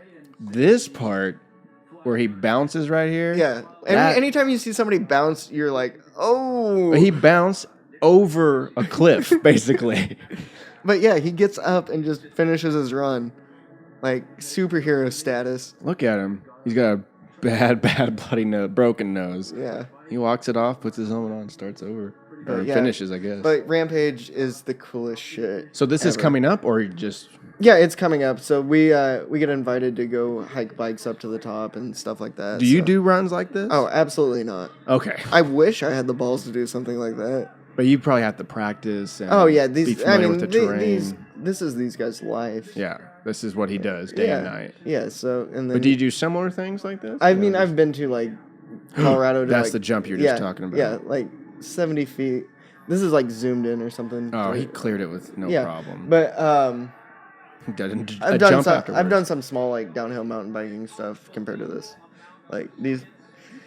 And this shit does not look as big on camera as it does in person. Oh, I can believe. I mean, it's blowing my mind, but I could just to see it in real life with your own eyes. Yeah. But yeah, we get to go hang out in the desert for like 3 days. And Nice. You take the RV down there and everything. Yeah, carry bikes to the top and. Oh, he just did a backflip. Yeah, Piece of so- shit. It's just destroying. Yeah. But. I love like all little like all these little subcultures of sports, you know. Oh like, yeah, no, they, it is. They crazy. all exist. Yeah. There's like rally car racing deep in the desert, you know. There's just people that I live love and that breathe shit. that kind of stuff. That's what I ideally would love to do someday is stage rally or stadium rally. Have you ever done anything like that before? I used to do autocross a lot, but I recently wrecked my sweet car, so. Yeah, that was the second day I knew you. The first day I met you, you set a car on fire in the field, and we about caught the field on fire. Was that right after that? And well, the next day, you wrecked your car into a tree, and you had like a moment of death or whatever. Like, I thought I was gonna die because I saw you on campus. You looked a little banged up. Yeah, and no, my arm was really fucked up. So and your face was a little swollen, or your leg hurt too, or something. Yeah. I don't know. You were not in good condition. yeah, no, I that was my closest near death experience. Referring back to our early convo. Yes. So Change your life. No, putting not things really. in priority? Not really. Not for a man that puts his life in danger multiple times a day. Yeah, no, people are like I'm pretty anti-religion, and people are like, oh, Yeah. do you believe in God? And I was like, nah, but you can keep praying for me. Like, I appreciate the prayers. yeah, exactly. Is it just because you just don't have time for it? You know, just you're involved in so many things, or just the way that you were brought up, or I don't know. I think a lot of religion is hypocritical, and I think it's really pessimistic, because if you think that you want to go to heaven because it's better than earth, like why? What's better than this? If you think something's better than this, you're doing it wrong. Interesting. You know? Right. Make this heaven. Yeah. Be God yourself, you know? Yeah. So I like the first part, you know, about, I think way too many, I don't want to pick on Christians, but I'll just say like way too many religious people forego taking care of the planet, you know, like, it's not really our home, you know, we're going to heaven. Screw this place. And it's like, whoa. You got people coming after you, and there's like other people who don't believe what you're believing, yet you decimate the forest, or, you know, you just leave your diesel running, or I don't know, whatever you're doing, order styrofoam, I don't know. yeah, and I mean, I'm probably guilty of all those things, but Yeah. I try not to be like. Sure. Like most recently, my biggest thing that I noticed, and I didn't even do this for any reason, but like I stopped taking bags at like Walmart and stuff like that. Yeah. Like, but I also started recently doing this thing where I don't wear the same shirt twice. Okay. so that probably offsets the not taking the bags. Wait, what, why? So this shirt you have on it's got it one day. One day. And then Yeah. it's out. Yep. Okay, we need to talk about this. So I don't know. I've always wore like white shirts. Yeah? And I realized like they're not that expensive. Like I get them for like $1.30 a piece, and no reason to wash them. I guess I just toss them out, and I usually got a pocket full of Sharpies, and I take all my notes on my shirt what I need to get done for the day. Yeah, like down by my hip, and then day's over, I rip off the shirt and throw it away. Nice. So I mean, okay, it makes weird. sense. It's weird, but I mean, think of how much people spend on like a cup of coffee or something a day. Like I don't drink coffee or whatever, so it's just like new shirt every day. Yeah, good enough. Feels good, you know. You're not wearing a stink shirt, and I never have to wash T-shirts. You never. That's good. So you're saving, you know, like water and detergent. Nobody's done the exact math yet to see if it's like panning out to be equal. Right. But so I mean, there's always going to be trade-offs. So this is your trade-off. Yeah. So you stop taking bags at Walmart, but you get a new shirt every day. Exactly. That's rock star status. You know, I hear like people. I can't name any names right now, but they always have like a different pair of shoes every day. They're like, nope, new pair of shoes. Yeah. I mean, that's where you're at, dude. You're living the dream. New T-shirt, $1.30 every day. I'm ballin'. Tax write-off. Yeah, it's interesting. I like your philosophy about, you know, what can be better than this. Just in the sense of nobody knows what happens after death. So it's like, what better way to live? Like, maybe this is all we have. Like, literally, this could be it, you know. Yeah. This is the only time I'm going to get to know Ian for this amount of time that we call life. And then afterwards, I don't know. I know a lot of people think they know, and a lot of people hope they know, but nobody knows. So to take that sort of stance on life, the philosophy of life, of just make this the best you can, because we don't know. Yeah. We don't know. Why are you being pessimistic and hoping there's something better? Like, make this the shit. Right. I mean, there are times that I think, okay, yeah, you got dealt a shit hand. Oh, yeah. I mean, unfortunately, there are those. Yeah. But then, I mean, I don't want to say like that's the challenge. Like, well, that's your challenge to make it the best you can, because, my brother, you know, got killed and whatever, and then my parents. I mean, that stuff's just part of life too. But I mean, I guess, like you said, do the best you can. Make this the best possible life. Be kind to as many people as you can. Exactly. And manifest the dreams that you have the best that you can, because, like you said, time is running out. We have no idea when this game is over. So I like that philosophy. Too many philosophies, I call them philosophies, but too many like ways of thinking do put a lot of emphasis on the next reality or whatever, which we have no evidence, no data. I mean, we have faith, I guess, and that's where that comes from. But this is here, this is now, and you better take care of what's here and now before whatever's coming, you know, because whatever's coming is going to come faster than you think. Yeah, and I don't know, people. I have a weird, like, going back to the death thing and all that. I don't drink and I don't smoke. I mean, I'm pretty much straight edge besides I consume caffeine, which, who cares? Anyways, I don't know. People always ask me, like, why you don't drink and why you don't smoke. And, like, there is some, like, shitty family history with, like, addiction and shit like that. Yeah. And that might have been why it started off, but, like, I feel like I could totally control it now. Like, like because, like, 2 years ago, I quit drinking caffeine for, like, a year just to prove to myself I could do it, you know? And, but I think dying is probably going to be, like, the biggest high you ever get, you know? Yeah. Like, the biggest adrenaline rush, you know? Like, the coolest shit ever. Like, I don't hope for it, like, right now, but, like, when it happens, I want to be aware of it. Man, I don't know. Dying's crazy. Just the thought of it, you know? Yeah, and then, like, sometimes I'm thinking, like, how will I die? Like, will it be something super lame, like... like I hope. I hope not. Like, I hope it's me falling out of an airplane out of the stratosphere. Fuck like, that. Like, I mean, I get where you're coming from, but like, I just like to be maybe 150 in my bed and just my Netflix series is done. Die. Power went out. My artificial heart quit beating. Yeah. I mean, not in the sense like I don't want to live. I just like I don't want a bear to eat my guts out. You know, I don't want to go out like some gnarly way. No, I don't. No. I think that would be like, all right, you got me. No, it's your world. No, I mean, have you ever done any sort of psychedelics? No, I'm guessing not. I've never done anything besides drink caffeine. Oh, that's good. I've partaken in some things, and one of the things just basically took me to death's doorstep, and it was kind of like, hey man, someday you gotta come back here, but let's just look around. And I'm like, I never want to come back here. This is horrible, you know. It kind of put into it made death real for me, like for the first time. Like, oh, this is gonna happen one of these days. And just to think about, okay, for the bear scenario, you know, you're like out here, I'm hunting with my dad. This is great, and this thing doesn't give a shit about you. It's just tearing you apart. I mean.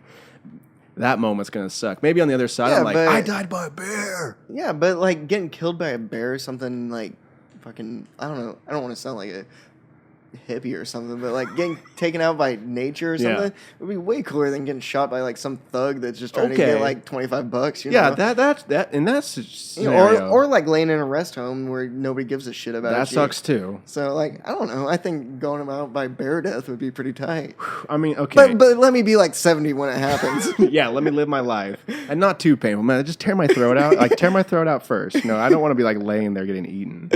Yeah, and I'd like some sort of cinematic story before. Like I have a monologue where I tell the bear like, it's me or you, and we have like at least a fight, not like he's got a scar on his face because you clocked him with a rock, and he waits for my monologue to be over. He's like, "Are you done?" Yeah, I'm done. Now let's go. Let's fight. Yeah, I don't know, man. Death is crazy, and I think it's something that we don't talk about enough. As a society, you know, we don't see dead bodies that often. We don't. I've never seen a dead body. Not even like at a funeral or something, like an open casket. Or nothing. I've been to one funeral. Okay, that's like step one. It's kind of weird, especially if it's someone that you knew. And like I had one of my best friends get shot in Pittsburgh actually. What is it, 4 or 5 years ago? And you know, to talk with him one day go by, and then get a text message, hey, Ryan got shot and he's dead. And then to go to his funeral and see him in the casket and just to see this inanimate body to where that's my buddy. He's in there, but he's not. But it's very strange. Yeah, I fortunately haven't had to experience anybody like close to me dying. Yeah. So like, I guess maybe I don't have a great grasp on it and what it's like, but I don't know. It's very strange. I mean. And same way, I've been lucky, you know, just great grandparents and whatnot, and you know, you're sad to see them go. But as a young boy, you know, you're not really that close to a great grandparent. I felt more for my parents than I did for myself or for them. I mean, I understood that, you know, this is a sad thing, but I was much more empathetic towards my mother and my father in those moments. But then when you see like people your age, it makes it super real to where, you know, I'm not special. I'm not immune to death in any way. Yeah, like when I fucking took those poles through my car, like I realized that could have been the last moment. Yeah. And like, but I don't think I really changed anything about my life. I feel like I was living the way I wanted to live, and I still am to a certain. I mean, like, of course, I have goals. Like, you got a Lamborghini sitting on your underneath your computer. Like, I want a Lamborghini really hard. Oh, yeah. Like I don't know, cars are kind of a passion of mine, and Lamborghini's the end game. So, oh fuck yeah, So- or Tesla if they come out with some sort of. I mean, I want a Tesla so bad. yeah. I think putting mud tires on a Lamborghini would be the tightest shit. That in the would be world. awesome. I forget what model this is. It looks like a Aventador. Yeah, that's right, Aventador. Yeah, that's my dream model. Yeah, I have a little hot rod, and the other one's a Carrera GT. Just a little black and white car, just a little token of to remember one of these days. Yeah.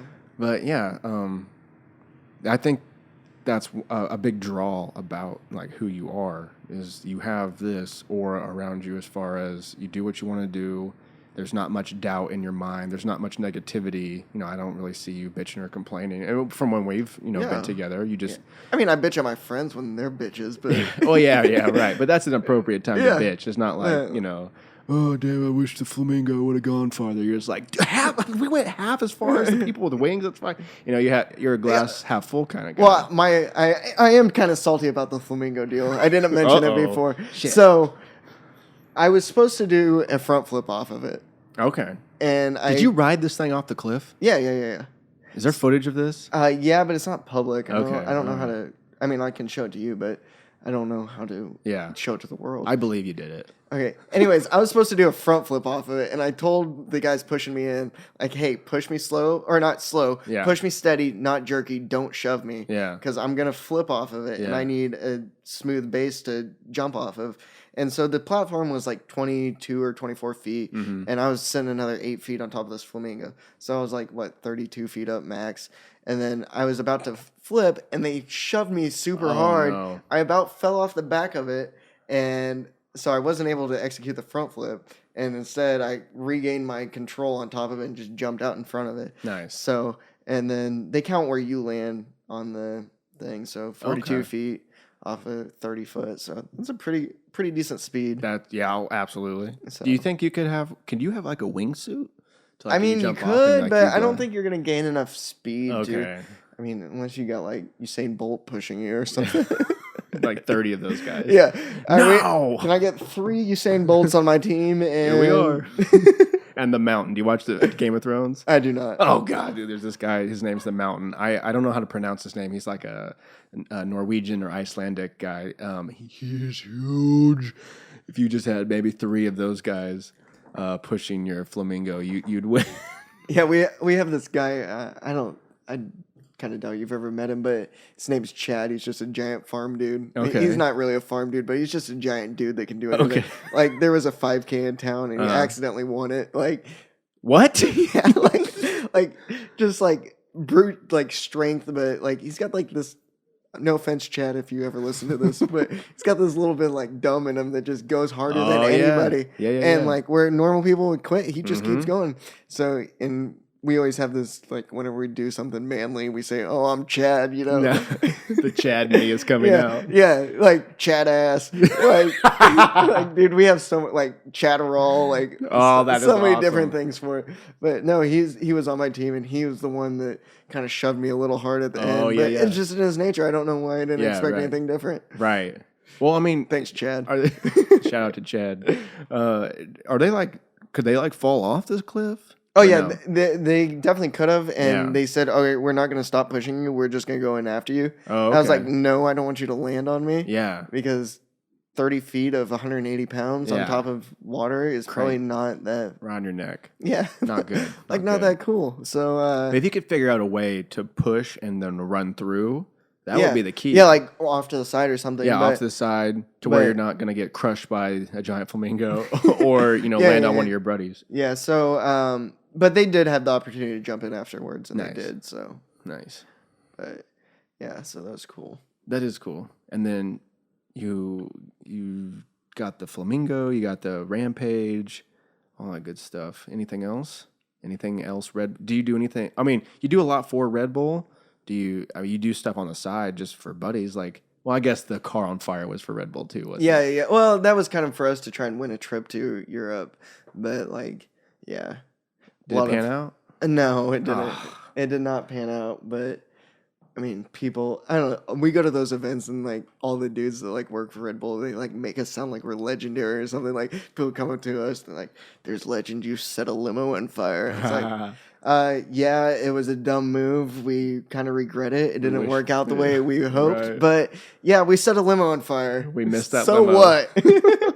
Yeah, I would imagine you're quite well known in this circle of Red Bull Yeah, employees. yeah, but no, and- it was cool. Like I walked into we walked into a brewery, and this little British lady walked up to me. She's like, "You're SLKB, aren't you?" I was like, "Yeah, what's up?" Oh man, you're just like, hi, this is amazing. Yeah. So, but like they're like the Red Bull TV from the UK. So, Okay. like all those dudes always remember us, and So why don't you start your own YouTube? Like, why don't you start your own brand, SOKB? I've tried like a clothing brand and kind of like that deal before. I'm talking like YouTube series. I'm talking. I would love to. I just hate filming and editing and all that stuff. Yeah. So like, Man, too bad you didn't know anyone that did yeah. video crap. Well, I mean, like I know you and I know Roland, but I mean, it just doesn't ever work out. Yeah. It doesn't seem like it. Yeah. Seems like the dudes that do that shit film their own stuff. Yeah. And, like I feel bad always putting people on blast. Like, hey, can you be here at this time? I'm gonna do this. Like, and a lot of the stuff doesn't happen when you plan it. Like, Yeah, it's true. Like- That's the thing with reality TV. How it's fabricated because it doesn't work that way. yeah, no, like there's so many funny things that go down. Like whenever like cameras aren't rolling. Hmm. Like, I don't know, like, and this is probably inappropriate, and like the funniest thing that comes to mind, like we went to the X Games like a few years ago, and we were all in Austin, and we were all getting food in Walmart and like packing up for the 3 days of camping at the X Games. And I found this like super soaker like thing, like it's like a giant syringe. Oh And- yeah. I know And that so one. like I was walking around, and my buddy just had horrible gas, so I was sucking farts out of his ass with it, and then just walking up to random, like all my friends, but walking up to him without them knowing, just like blowing it in their face. It was, Did they react? They're like, Oh yeah, Dude, it was like they took a fart to the face. They didn't know until you. Oh no, I mean eventually everybody caught on, and then everybody was wanting to get everybody, but I was like in the middle of it, instigating it all, so I never got gotten.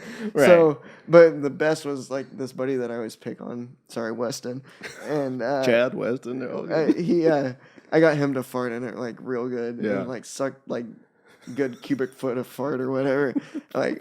Like he turns around and I just blow it straight back in his face. Oh my god. Like that shit like happens Right. all the time, stuff Right. like that, but never when a camera's rolling. Right. So If you had a camera rolling 24/7, though, you know, yeah, stuff like that. I mean, that's just that stuff reminds me of Bam Margera, Viva La Bam, that kind of show. I feel Yeah. like you could do that. Plus, you have the engineering thing, so like you have these side projects. So you almost have like a project going on, yet just all these dudes doing stuff like Bam style, where you're like Yeah. riding around mini motorbikes and shooting Oh, each other yeah, paintballs. And yeah, that would be the dream.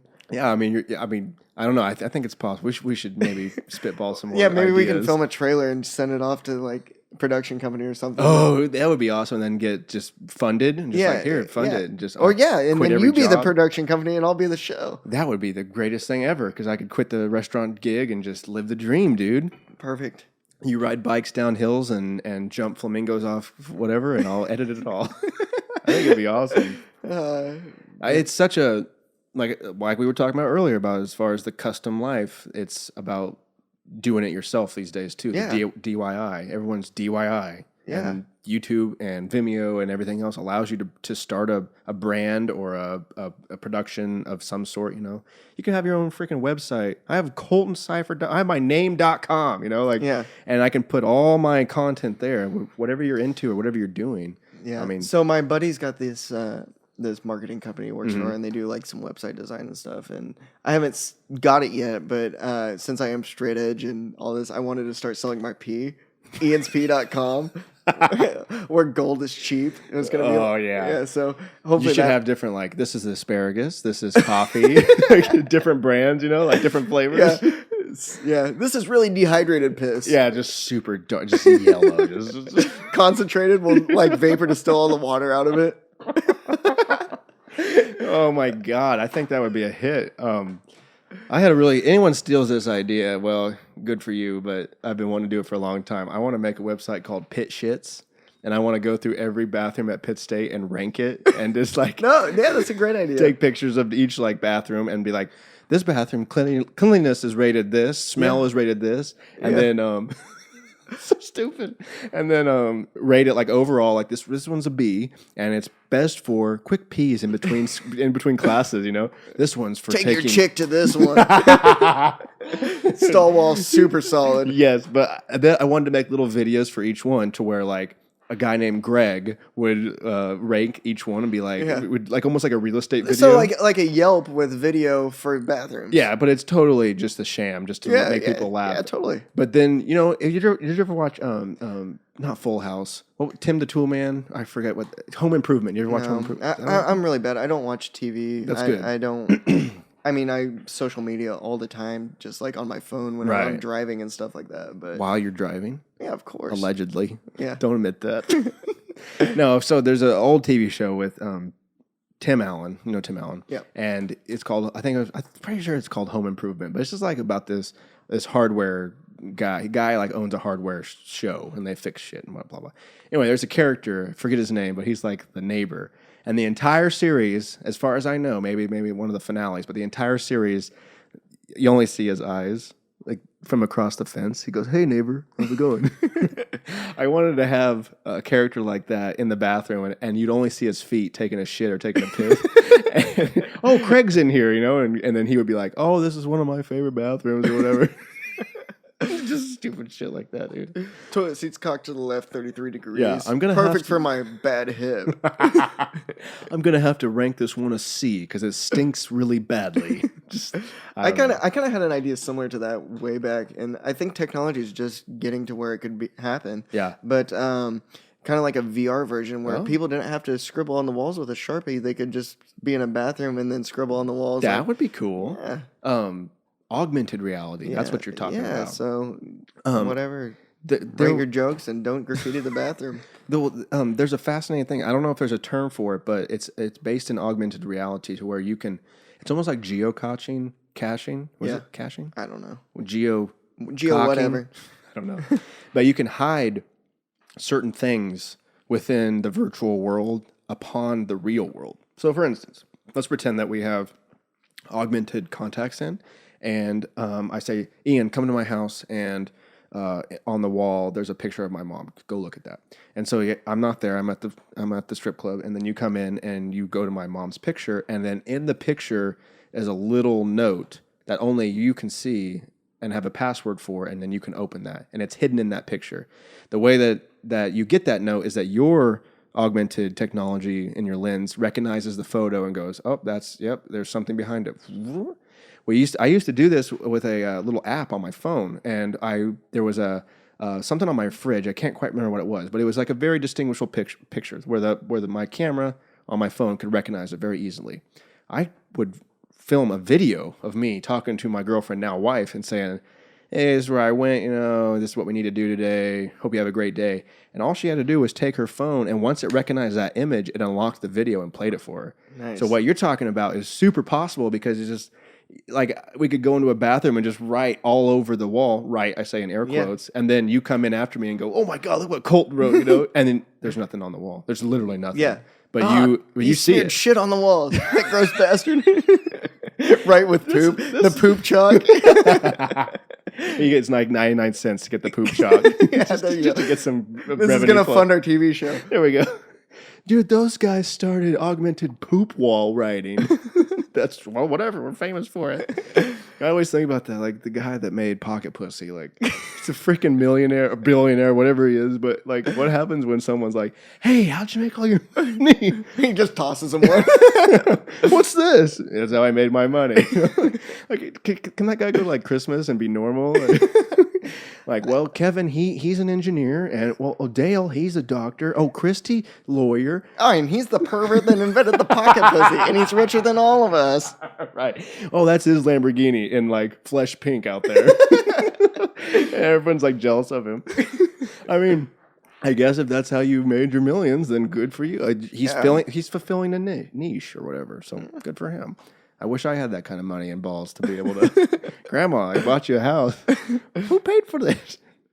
Tina. Horny men. Lots of horny men. That is freaking awesome. Well, my friend, is there anything else you want to shout out to any of your Twitter handles or anything like that? You said you're a social media kind of guy.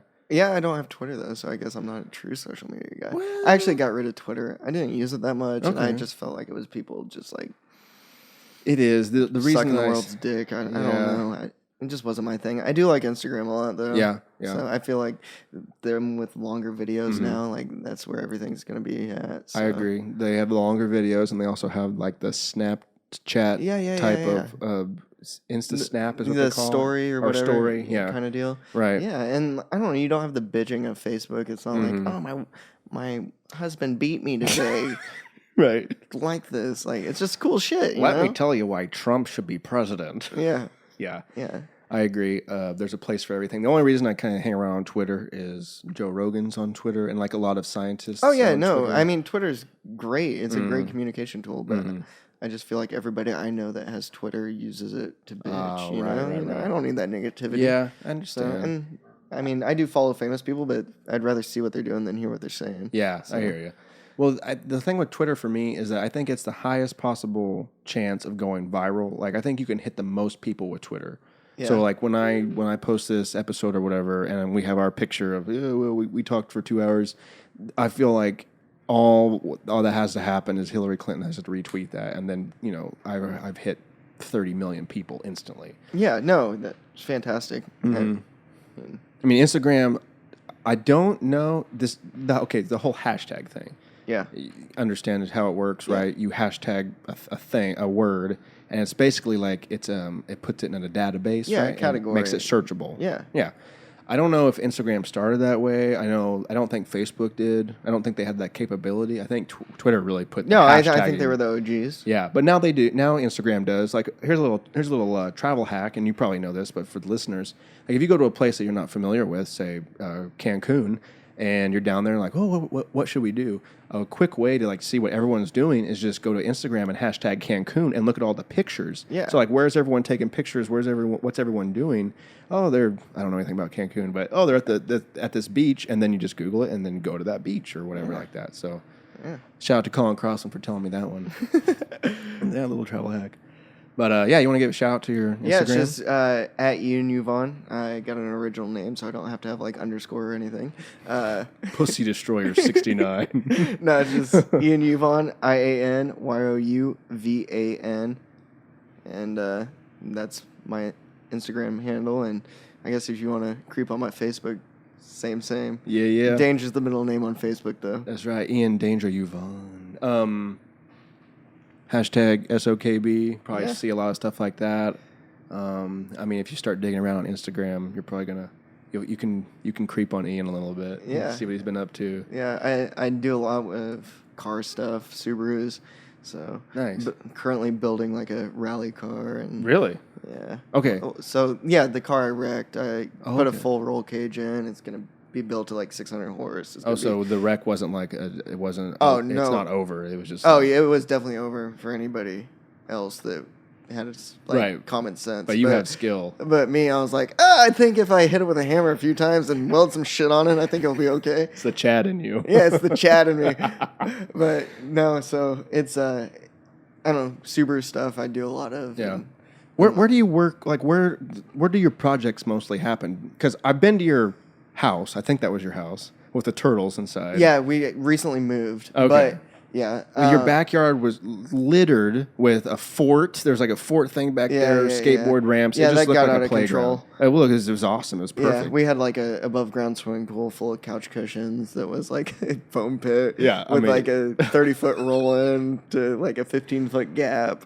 Like Living the dream. I mean, it was yeah, amazing. yeah. We had to tone it down, and we kept getting letters from the city and stuff. Really? And then the house, the people we were renting it from, I don't know, long story. But anyways, we weren't really supposed to be there because the house was being foreclosed on and shit out of our control. So we just kind of dipped out and got a new house. So, Okay. but Yeah, no, where shit take place? I have my uncle's house that I do anything woodworking related. Okay. So if I gotta fuck with wood, I'm at my uncle's house. Car related, I'm at my buddy's house that lived with me when I was in middle school. All right. So that's the good plug. And then like fabricating like metal shit, like that's at the trailer shop. So They just kind of let you, if you have like a side project, you're just Yeah, more welcome to kind of. oh yeah, like I'm there like 1 a.m. doing shit. Nice. Like it's mine basically. Like Right. that's what they tell me. So it's just like, and I'm vested in the company lately. So like, what I want to do is what I want to do. And Right. I think that's probably a design of the future with businesses. Like 8 to 5, just come in whenever you want. You getting things done? Are you pushing this company in a good direction? Like I'm here right now. Like I told them I'd be there around 4. I'm probably gonna be a little later than 4 because it's 4:40. Oh no! But they don't care. Like I go in, I kick ass, and I do shit and get it done and dip out. And so Well, we were talking about like sleeping and not sleeping. You know, like this whole 8 to 5, 12 on, 12 off type shit. I feel like that's all left over from World War II, right? Yeah, exactly. The 40-hour work week, all that kind of crap. Yeah, like we have this like seamless app that we use to like choreograph all our work. Like I know what I got to do when I get there, and I know what's got to go out the door. So I just go in there and kick ass. And that's the beauty of custom design too. Like where we got 2 orders in, and they're totally 2 different trailers, and just here's when they need to be done. Yeah, this is your job. And I get it mean, done. there are some shitty times where I'm there for 18 hours straight trying to get shit done because I slacked off. But right. I mean, I do that so I can't slack off. You know? Trade-offs. Yeah, and you're not there from 8 to 4 or whatever in a cubicle. Yeah, like no, I go on trips when I want to go on trips and build shit. Like, did you see my ping pong table I made? No, like, but I'm about to. That's something I'm stoked on right now. Is it on your Facebook? Yeah, it's probably somewhere in there. Oh, I already have you. I've got you right here. So, here, you man this machine. Show me your ping pong table. So, Ken Block's some of my inspiration, and he's got this dope-ass ping pong table, and I wanted to copy it, so I copied it. But I think mine turned out better. There she is. Oh, my God. That's more like a beer pong table, homie. No. It's almost regulation size. Oh, shit, what the... Okay, yeah, there we go. What's the top? What's the top layer? So the top layer is a sheet of steel, like 16-gauge steel. Okay. And then I built, like, a framework, and then, like, I started spray painting it. I don't claim to be, like, artistically talented or anything. Oh, and not at all. I'm just looking at this most beautiful ping pong table I've seen in my whole life. Like, I can't draw. Like, I can draw on a computer. Yeah. I can, like, Photoshop shit. I can build stuff pretty decent. But like painting or something like that just doesn't work for me usually. But I just got some colors of spray paint and started going at it. Kind of looked shitty, so I splattered some black paint on it and then covered it in high gloss clear, and it turned out so kick ass. Oh, it looks really heavy though. Yeah, it's decently heavy. But Yeah, I mean, is this all metal right here? no, that's like 4x6, like. So a lot of wood, and then at the top is this metal. Yeah. And this is obviously. Well, the reason I use metal is because regulation ping pong table is 5x9, and you can only get sheet of plywood in 4x8, so you'd have to seam it. Okay. So I don't feel like doing that. Are you like a amateur ping pong player? No, somebody just told me, or I think I read somewhere that it sparks creativity playing ping pong. So. Well, yeah, you see them all in all the big tech buildings. Yeah, so I was like, stuff. I need a ping pong table so I can be more creative. Yeah. So I made a really creative ping pong table. Well, I mean, it's super psychedelic. It's got all these colors, and I mean, your logo on there, SOKB. Yeah, well, I kind of made it for, we had a little send-off party for the thing, and so I threw that in the middle of the bar we partied at. Oh, that's awesome. And we all played ping pong, and everybody had fun, so. Yeah.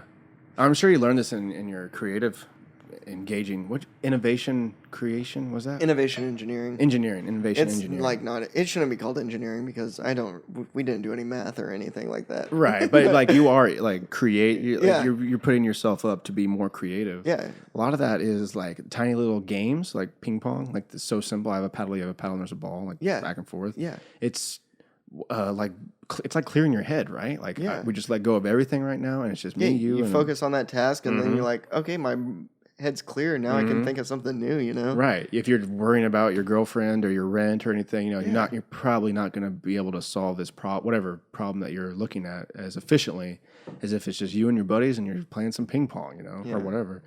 That's similar. Yeah, like I built that at work. Like I went in Sign on a me week. up. I went in on a weekend and just banged that thing out. Right. So, yeah. Is this Oh, that's just a window? Looks like an aquarium. No, that's just our garage door. Okay, nice. So with the cars, are you planning on doing some rally racing? I would love to.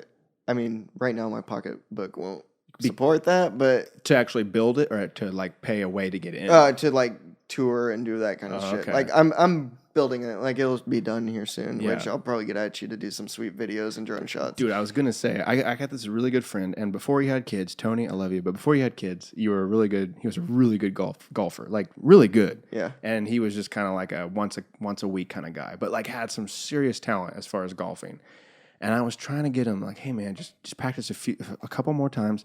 And I say, how does this whole golfing thing work? And he was telling me that you go to these tournaments, but you pay to get in these tournaments. So it's not like, it's like I could go right now if I could pay to get in the tournament and I could just totally be the worst golfer of all time in this tournament. But to get in is just cash. And I said, well, like, why don't you do that? And he goes, well, of course I don't have any money.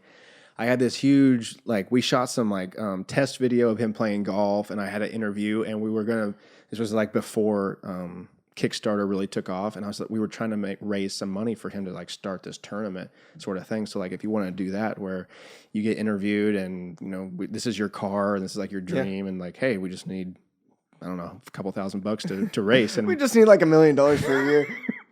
Send it our way. Lamborghini and. Hey, Dan Bilzerian, hook us up with some chicks. Yeah. Just a few. You got plenty of them, Dan. I when I added him on Snapchat, the first thing I did was I sent him a little Snapchat chat about this is coming on this podcast. I was like, hey, I got this podcast. You should come on. But he's got to add you as a friend. Yeah. So He just sent you back a dick pic. that's good enough for me. I am satisfied. But that's cool. So are you it's kind of like an open-ended project with the Subaru. yeah, like is it Subaru? Okay, all right. One you So wrecked? yeah. Okay. So I don't know. Have you ever seen the Gymkhana videos by Ken Block? Mm-mm. It's where he'll just go destroy tires. Like they do it really cinematic now, but like they always do it like closed course and stuff. And Okay. I'll kind of spill my sweet project I want to someday do, but this might incriminate me. But I want to do it like live on the streets. Okay. Like full drift video, like live on the streets, blowing through traffic sideways and stuff, drone shots and all that. That'd be cool. And like I think I could probably get away with it. I mean, it might start international stardom, so it might be worth it. I don't know. That would be highly illegal. Yeah, like, but it might be Drone worth shots on the street. Yeah, but it would be kick ass. Right. So, like, I'd love to do that. I don't know if I got big enough balls yet to do that. So. Work your way up. And let me so- know so I can watch from afar. No, you're gonna be flying the drone. Allegedly. If we're in court listening to this like 10 years from now. No, it's gonna be like 2 years. Okay, there we go. We got a 2-year time limit. So, All right, well, I'm looking forward to that. I better start flying my drone more and get really precise. I need one that can like carry me out of there. It's like, oh, see you, Ian. but I flew the drone over a cornfield the other day. Well, I guess it's probably like a month and a half ago. The craziest thing, I fly it out there, and you know how drones like hum? Yeah. Almost like a bug, I guess. Yeah. I churned up 1,000 birds, and they circled my drone. Like they're flying around my drone. Shit. And this is before I had insurance. I was like, if one of those things, if just one hits me, there's thousands of them, and they're just like tornadoing around my drone.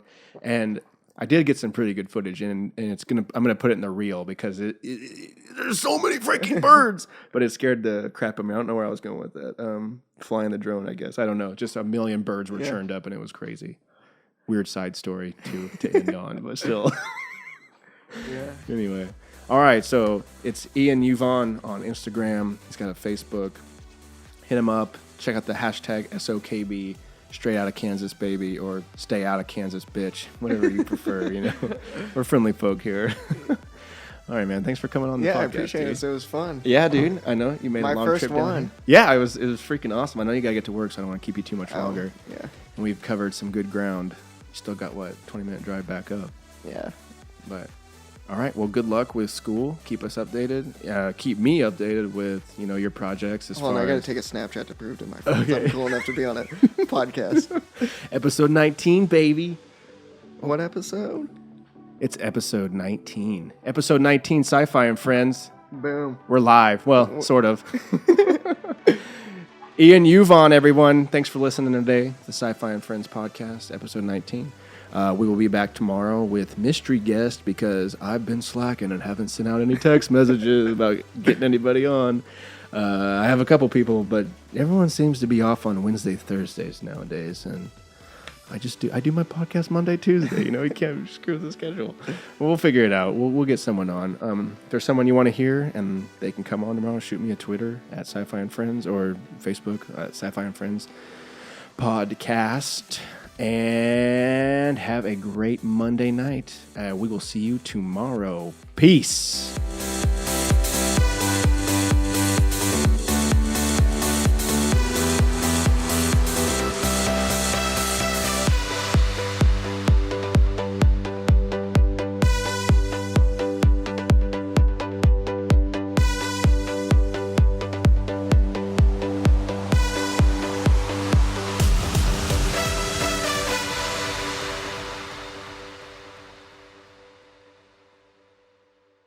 SciFi wins.